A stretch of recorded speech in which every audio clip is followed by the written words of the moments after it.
Have you ever been betrayed or felt betrayed by somebody? Well, today's guest on the podcast is going to help us unpack betrayal and how to overcome.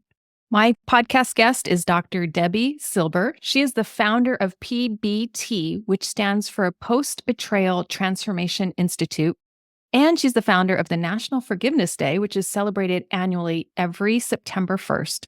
And she's an award winning speaker, a second time #1 international best-selling author. Her podcast is called From Betrayal to Breakthrough, is globally ranked within the top 1.5% of podcasts. Her recent PhD study on how we experience betrayal made 3 groundbreaking discoveries that changes how long it takes to heal. In addition to being on Fox, CBS, The Dr. Oz Show, and having a TEDx talk twice, she's dedicated to helping people move past their betrayals as well as any other blocks that prevents them from health, work, relationships, confidence, and the happiness that they want. I should have kept a recording because after this podcast, Dr. Debi and I were talking about how one sees betrayal as this heavy thing. And I've been betrayed and I've had people betray me. She has as well. And she talks about her story in the podcast and how we come out the other side and we find it to be a joyful thing. So if you're looking to reframe betrayal from something that's heavy, negative, or maybe you're just in the throes of it and you're looking for ways to overcome and be joyful about not necessarily that you were betrayed, but that you're using this betrayal as a way to heal and rebuild your life, then you're going to find this podcast episode amazing because she gives 5 steps and 5 stages that we walk through when we are trying to heal betrayal. And she also talks about 3 categories of people that never heal and why. So please enjoy this podcast episode with Dr. Debi Silber. Well, hello, Dr. Debi. I'm so excited that you have joined the podcast. Welcome to the show. And I just want to tell my listeners, we met at a networking event in San Diego and we connected. And I just really want to unpack your story here today. And I just want to first thank you for being here. Thank you so much. Looking forward to our conversation. Yeah. So when we met, I was just intrigued by all the things you've done, right? In your intro, I've talked about your TEDx talks, which were phenomenal, by the way, and we will link them here. But really how you became this founder of the Post-Betrayal Transformation Institute. And we had discussed about betrayal. What does that look like? So if you can take us and start us off the conversation today, talking about how you came upon this work and how you stumbled into it. Yeah, I don't think anybody says, I think I want to study betrayal. You study because you have to. I'm in business 33 years. It was health and then mindset and personal development. And then I had a really painful betrayal from my family. Thought I did everything I needed to do to heal from that. And then it happened a few years later. This time it was my husband. So that was the deal breaker. Got him out of the house. And I looked at the 2 experiences thinking, what's similar to these 2? Of course, me, but what else? And I realized boundaries were always getting crossed. I never took my own needs seriously. And I'm one of those people that believes if nothing changes, nothing changes. So here I was, 4 kids, 6 dogs, and thriving business. And I couldn't find a book on betrayal that would help me. I couldn't find a program, of course. So I enrolled in a PhD program in transpersonal psychology of transformation and human potential. And while I was there, I did a study. I studied betrayal. And I was only hoping to heal. That was my only intention or goal. And that study led to 3 groundbreaking discoveries, which changed my health, my family, my work, my life. Yeah. I love hearing about the pain to purpose story. One of my pains was over drinking, and that led to the purpose I had, the calling I had on my life was like, how do I heal from this? How do I transform this habit? And then that became into this podcast. So talk to us a little bit more about these 3 discoveries, the beginning parts of your journey and what you've learned. Yeah.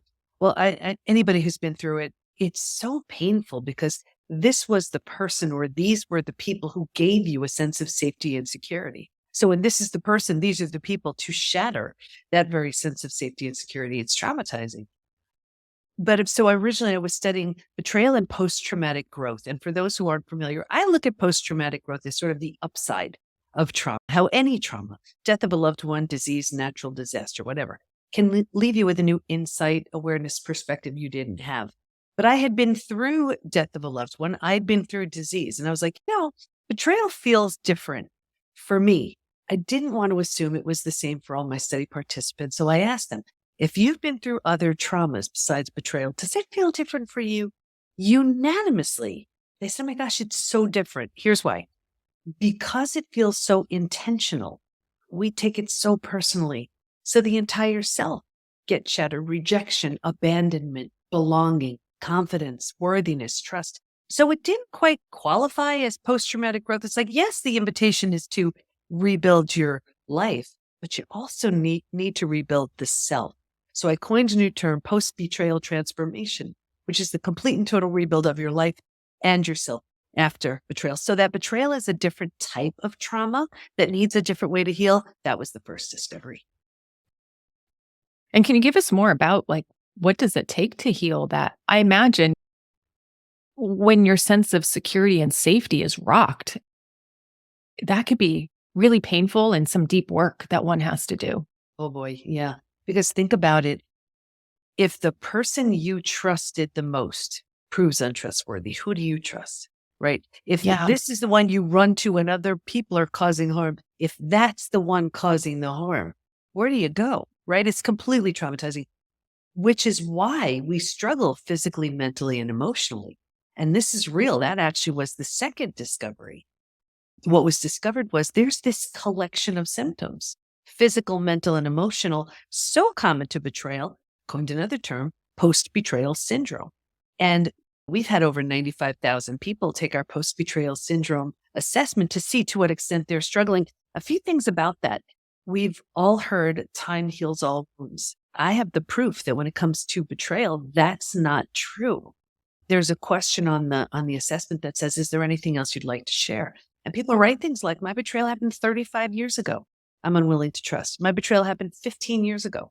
Feels like it happened yesterday. So we know you cannot count on time. You cannot even count on a new relationship to heal it. Unless and until you deliberately and intentionally heal it, it will follow you around in your health, in your work, in your relationships.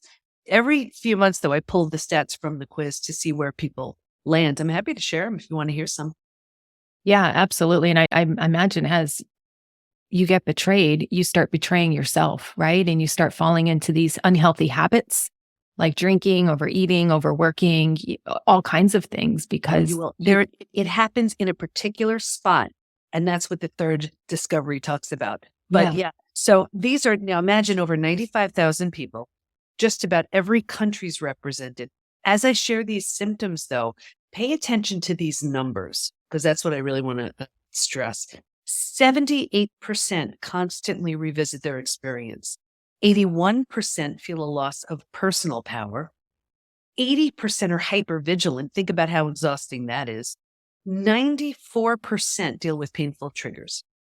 And if you've ever had triggers, you know how painful they are. These are the most common physical symptoms. 71% have low energy. 68% have sleep issues.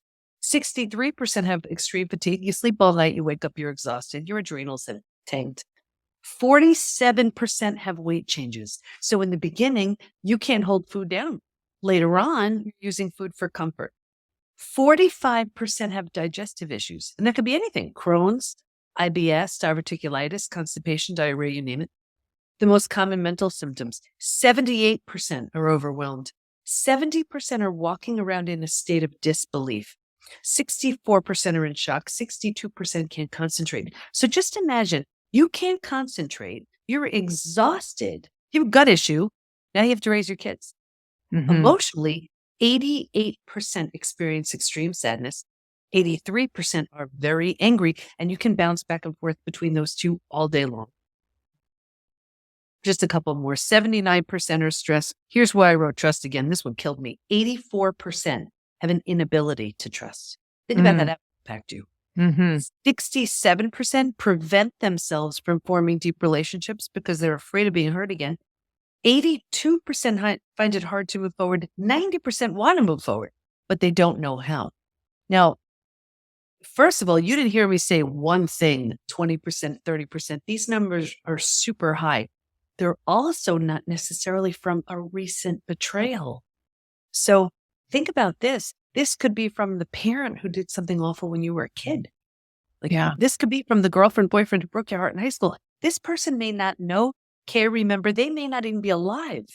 And here we are decades later with these symptoms because it was left unhealed from something so long ago, right? The Yeah. good news is you can heal from all of it, which was the third discovery. And I'm happy to Yeah. go into. Yeah. Before we get there, it just reminds me of the book, The Body Keeps the Score, and how when we experience any form of trauma, big T, little t, betrayal is a type of trauma, right? The body will hang on to that. And the mind hangs on to that. Like you talked about, we wrote down, you called it something else, but I said 78% rumination, like constantly thinking about it and revisiting it, right? That's like rumination. And if you're constantly living in what happened 30 years ago, you are missing the opportunity of the present and the future. So I'm just like, wow, I've seen women do that. And I know that could be so painful. And it feels like an inability to move forward. So with that, I'd love to hear the third discovery. Yeah. And also, I'll share the third discovery. And if you remind me, I can share the three groups who did not heal. You'll see why so clearly. So the third, for me, this was the most exciting. And what was discovered was while we can stay stuck for years, decades, a lifetime, and so many people do, if we're going to fully heal, and by fully heal, I mean going from those symptoms of post-betrayal syndrome to that completely rebuilt place of post-betrayal transformation, we're going to go through 5 proven predictable stages. And what's even more exciting about that is we now know what happens physically, mentally, and emotionally at every stage. And we know what we need to do in order to move from one stage to the next. Healing is entirely predictable. And I'm happy to share the stages if you want to hear them. So stage one, and I mean, it's all mapped out and trusting, and it's all we do within the PBT Institute. That's what our coaches are certified in. Here's a boiled down version. Stage one, this is before it happens. And if you can imagine 4 legs of a table, the 4 legs being physical, mental, emotional, and spiritual, what I saw with everybody, me too, was a heavy lean on the physical and the mental thinking and doing. We're so good at that, right? And neglecting or ignoring the emotional and the spiritual feeling and being. Well, if a table only has 2 legs, it's easy for that table to topple over. That's us. Stage 2, shock, trauma, D-Day, discovery day. This is the scariest out of all of the stages. And here's where you get the news that forever changes your life, right? This is the breakdown of the body, the mind, and the worldview. So right here, you've ignited the stress response. You're now headed for every single stress-related symptom, illness, condition, disease.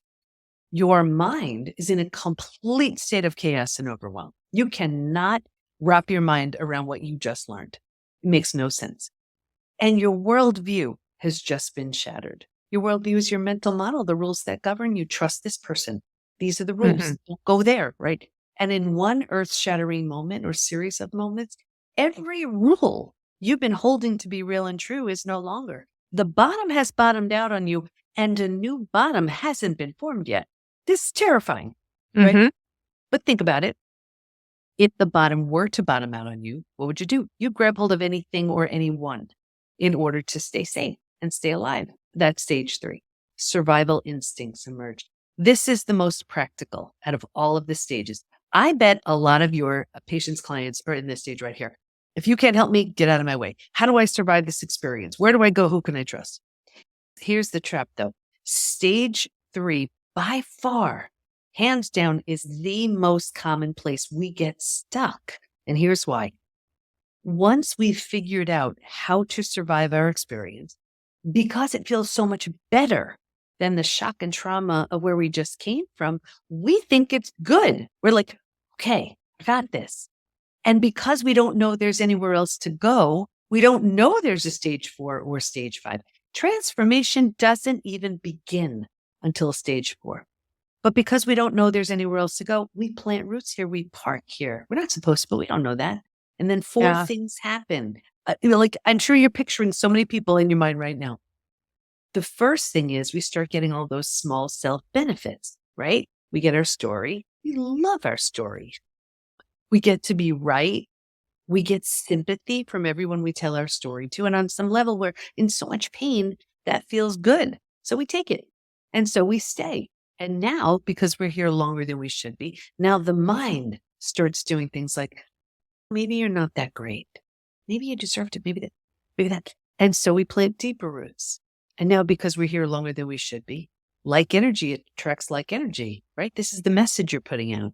So now we start attracting people and circumstances and even new relationships to confirm this is where we belong. Like, here's where we join that lame support group, and we will actually sabotage our healing because we don't want to outgrow our people, right? Here's where we're healing, but we're afraid to outgrow our betrayer. So we sabotage our healing. It gets worse, but I'll get you out of here. Oh, go ahead. Yeah. Well, no, I was thinking, I wonder if people stay here because they've learned to not trust. And so they don't trust life will get better, or that they can heal, or that there is a better place or a way they can up level or evolve to. 100%. And then when this becomes your world, now you're medicating, suppressing, and all you're doing is managing your symptoms. You're not happy. You're not good. You're just surviving. And that's just it.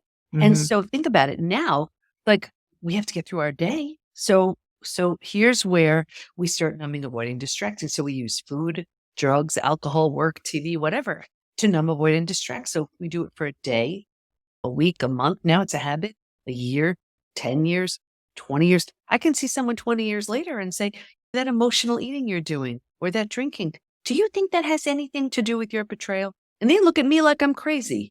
They said, 20 years ago.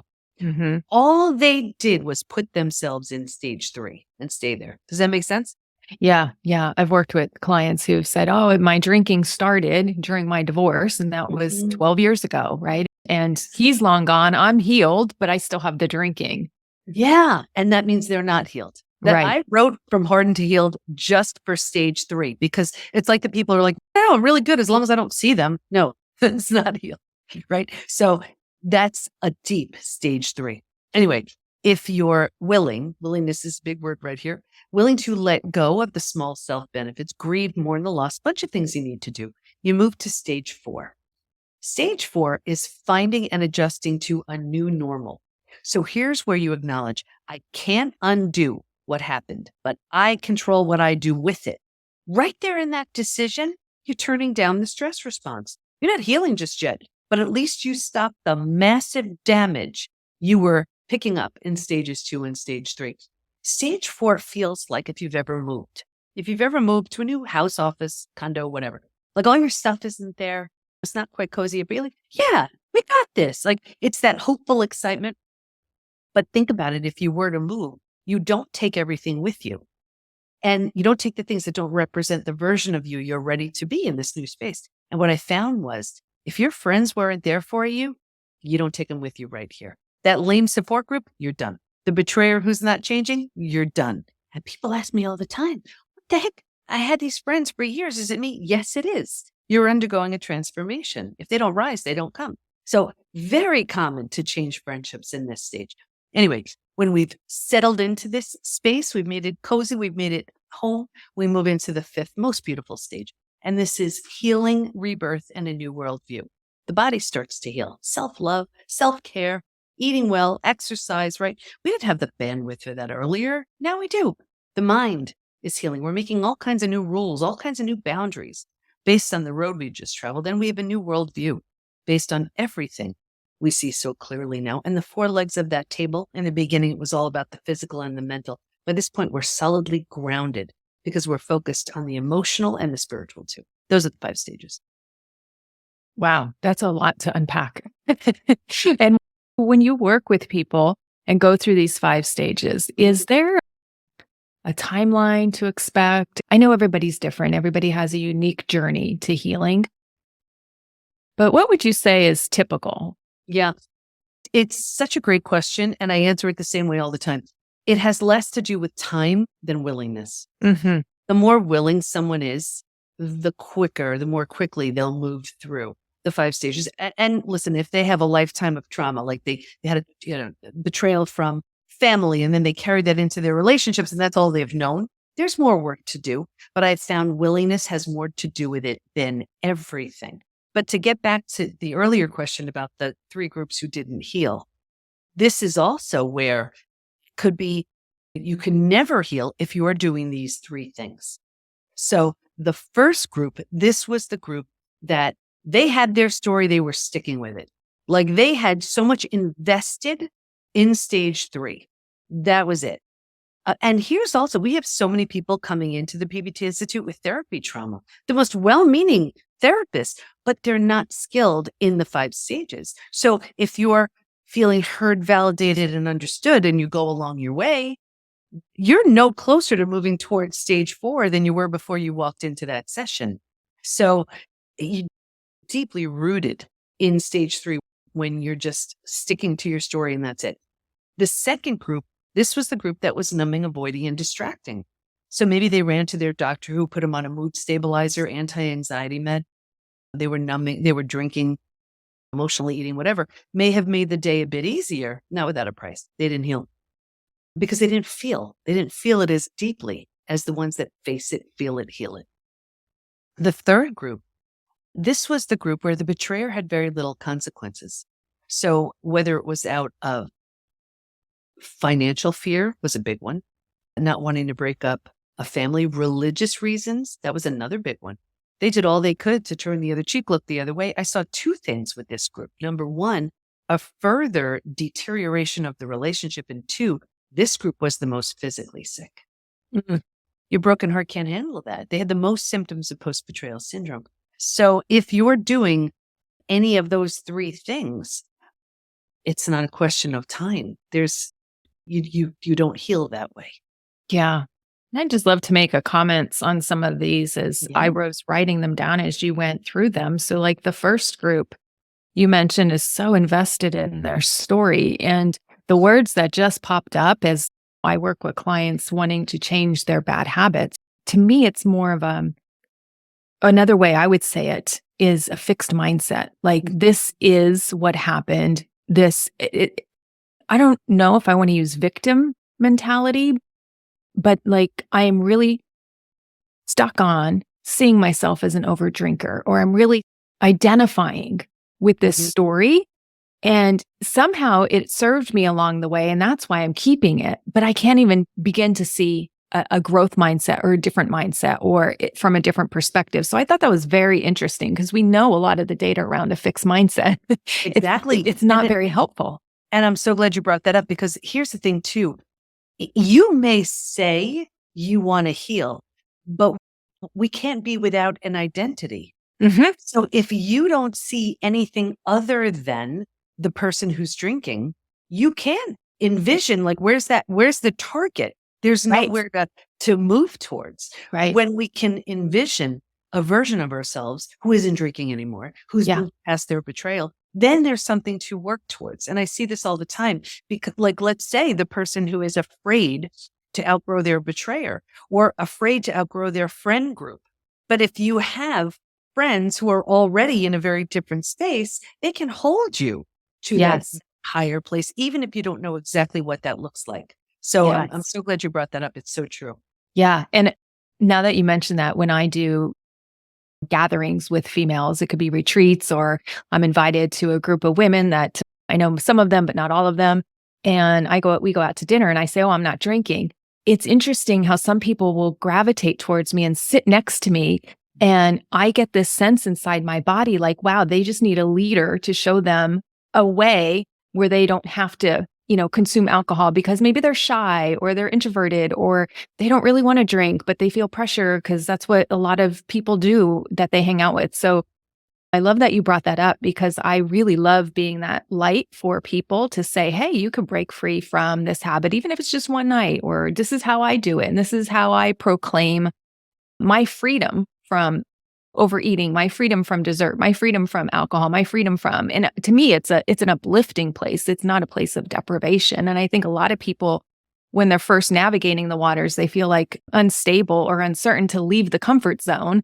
Yeah. And so there is some fear with that, and it could feel like deprivation, but I like that fixed mindset looks at it as deprivation. But, once you get into that growth mindset, it's like, oh no, wait, this is my freedom. My chains are coming off. Yeah. I love that you brought that up. And I remember before I had the confidence to do that, I'll never forget, I was with a bunch of friends and they were always commenting on how I would eat because I was eating pretty healthy. And we were at a Mexican place and there were the tortilla chips and I was eating like the whole basket of them, almost just to show them I'm just like you sort of thing. And then I was like, why am I doing that?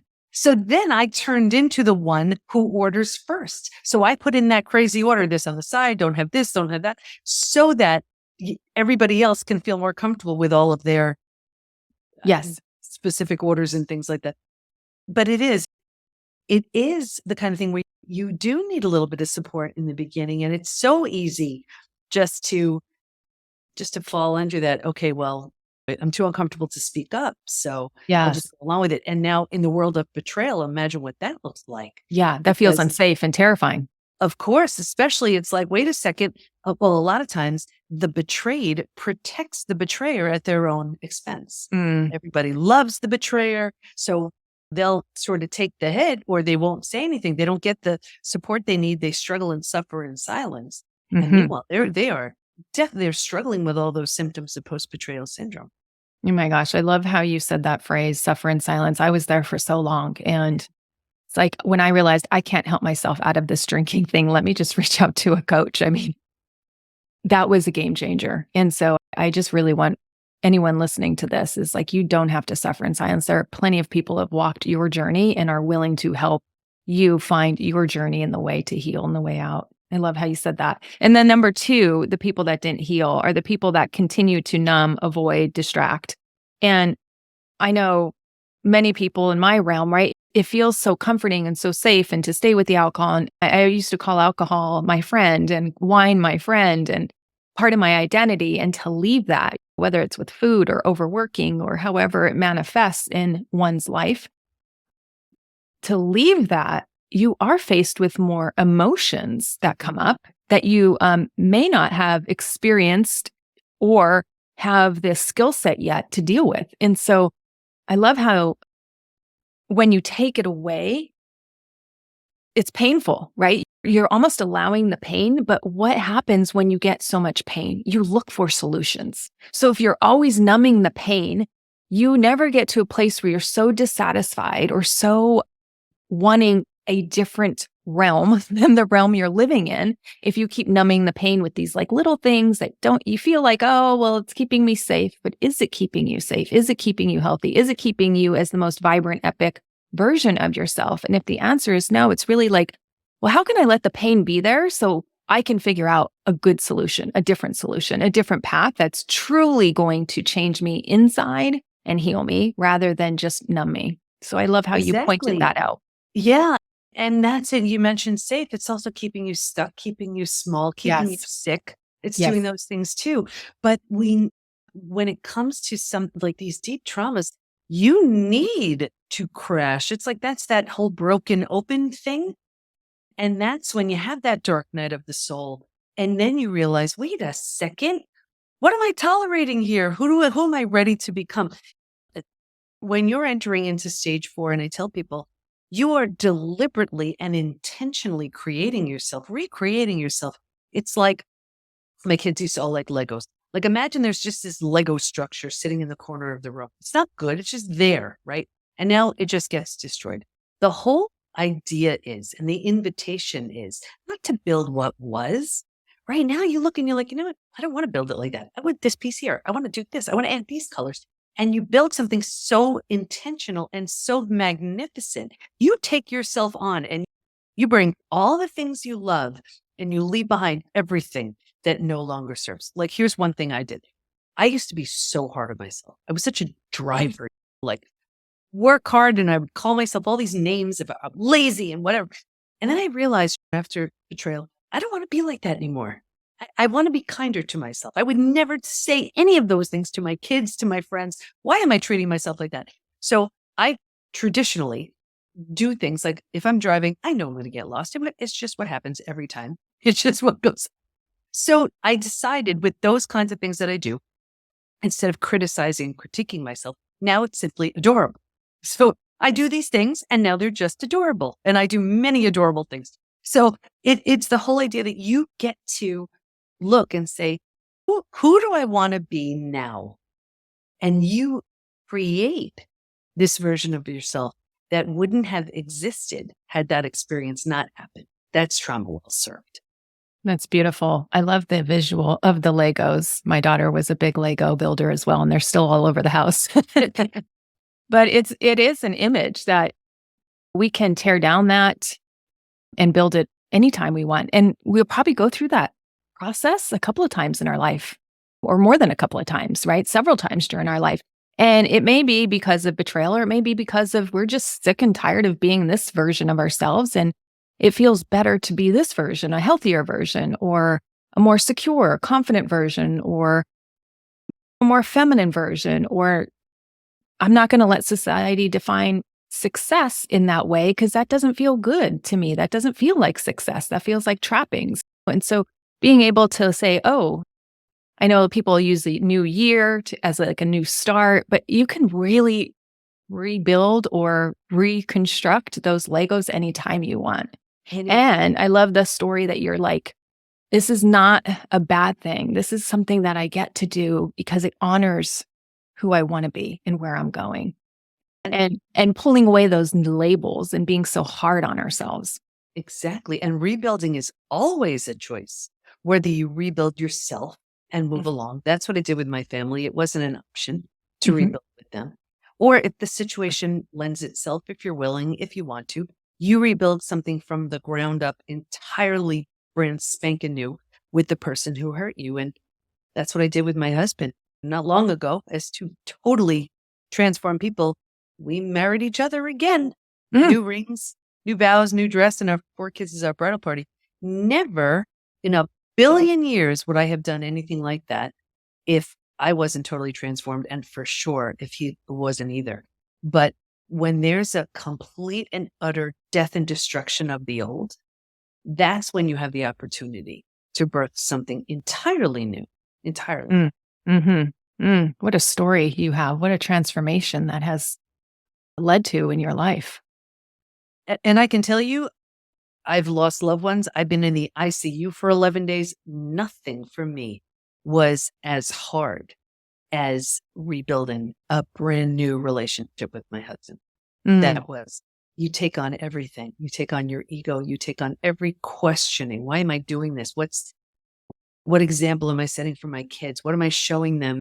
And it's interesting because I used to be that woman who would judge other women for rebuilding something. And I don't know what it looks like to where there's no consequences and you're together again. I couldn't physically, mentally, and emotionally do that. But what's required in order to truly have something new, I've never done work like that ever.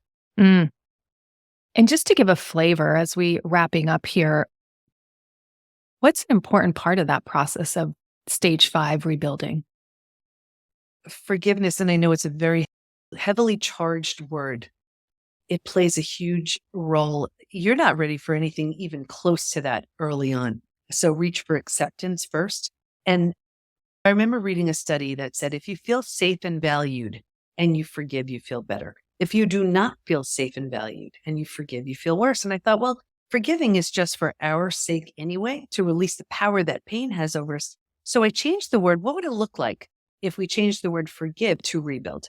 And it would sound like this. If you feel safe and valued and you rebuild, you feel better. If you do not feel safe and valued and you rebuild, you feel worse. So forgiveness is something we want to do for ourselves. Rebuilding has a tremendous amount to do with the other person as well. We don't have to do anything. But when it comes to rebuilding, that has so much to do with them. Can I give you a quick analogy of a metaphor of what this looks like? Okay. Yes, please. So I see a lot of this. Like I see rebuilding trust as a brick wall. The only way I know of a brick wall being built is brick by brick, right? Every opportunity someone has to show that they're trustworthy, that's one brick in that brick wall. It takes a long time. Now imagine one day they smash down the entire thing. The person who's betrayed can look at the rubble of bricks and say, I don't have the least bit of interest in watching that thing get rebuilt. Totally fine. You walk away. However, if the betrayed person says, I'll stick around to watch that get rebuilt, That's their only job. The other person has to be a really good bricklayer. Mm. And it goes back up the same way it went up the first time, brick by brick. Here's what I see though. I see the brick wall go up, get torn down. The betrayer doesn't have much of an interest in rebuilding it. So the betrayed is like, fine, I'll do it. No, that's not your job. That's why they're hypervigilant. That's why they don't trust. That's why they have all those symptoms. It's not theirs to do. Rebuilding has a tremendous amount to do with the person who broke the brick wall. Mm.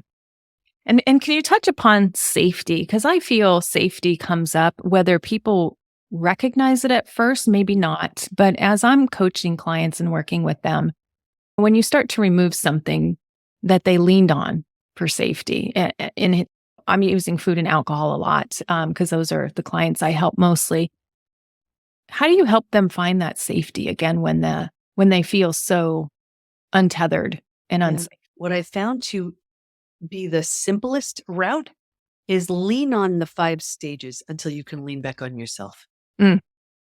Because they do lack the trust completely. That was actually why there was a big move towards spirituality too. And I was like, what? I was seeing that with everybody. And I was like, what's up with that? Whether it was some of them abandoned religion completely. They felt religion didn't serve. They moved towards the spiritual side of their religion. They weren't doing much and became spiritual. I was like, why is that? Actually, 2 things. One, they needed a sense of connection with something bigger other than them. And the second thing was, this was the person they trusted the most who proved untrustworthy. So then the ripple effect of that is, well, I can't trust the person I trust the most. I trust in myself. I don't trust my own discernment. I don't trust my own ability to make decisions. Well, if I can't trust myself, how in the world can I trust this person or that person? I can trust in something bigger or other than me. Mm. So you lean on the spiritual piece or the spiritual side of your religion, whatever. And I found with the people that I had come across my path, lean into the 5 stages and trust in the 5 stages until you can trust in yourself again. Yeah. And I like how you mentioned connection because the TED Talk about any type of addiction is a disconnect from oneself, a disconnect from others, and then just holding on to something that we think is providing us some level of benefit, but ultimately we know it's not. And it's just further disconnection with ourselves, our emotions, spirituality. We want to disconnect sometimes from those painful ruminating thoughts. But that further just drives down the whole spiral process into a negative place. So I love that you brought in that connection piece, whether they find it internally, spiritually, however they navigate that connection back to themselves, where they learn to begin to trust themselves. And when you trust yourselves, and when you trust yourself, slowly working to trusting others. Beautifully stated. Well, Dr. Debi, is there anything else you want to leave with our audience as we wrap up? I would just say, if you have to say this 100 million times, it's worth it until you believe it. Even though it happened to you, it's not about you. And that's the truth. If someone does have an addiction, let's say you're in a relationship with someone who has some sort of addiction, of course, the relationship is struggling and you're struggling with that person's addiction, but you don't take it personally as opposed to when it's another, you do. So, but it really has nothing to do with you. It's that person's unhealed trauma, that person's sense of entitlement, that person's issues, not making an excuse at all. They need to do the work to clean that up, but it has nothing to do with you. That's powerful. One big takeaway I took was if you want to change, you have to be willing. So thank you for that truth bomb and saying that in the beautiful way that you've articulated that. Well, Dr. Debi, if people want to learn more about these 5 stages and how to work with you, where should we send our audience? Thank you. Everything is at the PBT, as in post-betrayal transformation, thepbtinstitute.com. Yes, and I highly encourage the audience to check out your 2 TED Talks. They were phenomenal. I learned a lot from them. You're a very great orator as well. So I will definitely link those in the show notes. And again, thank you for coming on the podcast today. Thank you so much.